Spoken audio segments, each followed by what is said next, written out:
Salut les copains.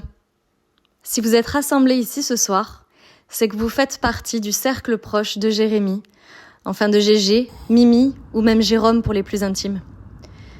Je sais déjà qu'il va me détester pour avoir réalisé cette vidéo, mais regardez-le en train de faire semblant de tester du vin sur son verre d'eau en fin de repas.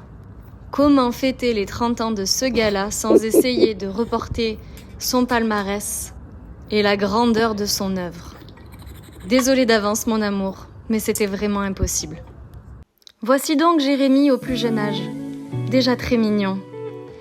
Et en préparant ce reportage, j'ai constaté que si Jérémy ne change pas, disons qu'il évolue.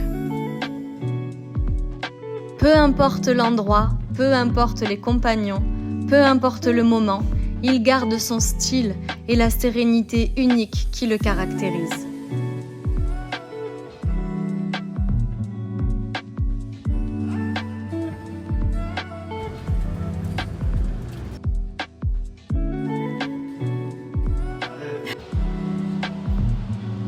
Vas-y, mais.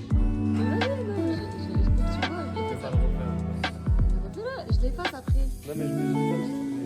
Comment parler de Jérémy sans parler de ses jérémiades? On a tous connu le fameux « Eh ouais !»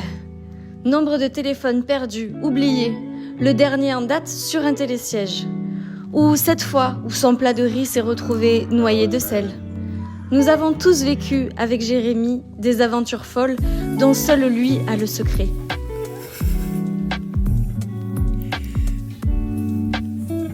Et puis Jérémy, ce n'est pas qu'un style, c'est aussi une pose, une façon d'aborder les choses et de dire « La vie, c'est super ».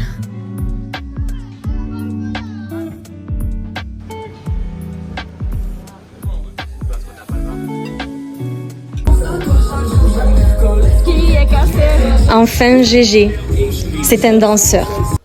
C'est celui toujours partant pour vivre de nouvelles aventures. C'est un tonton attentionné. C'est l'ami toujours présent, toujours prêt à prêter main forte en toutes circonstances.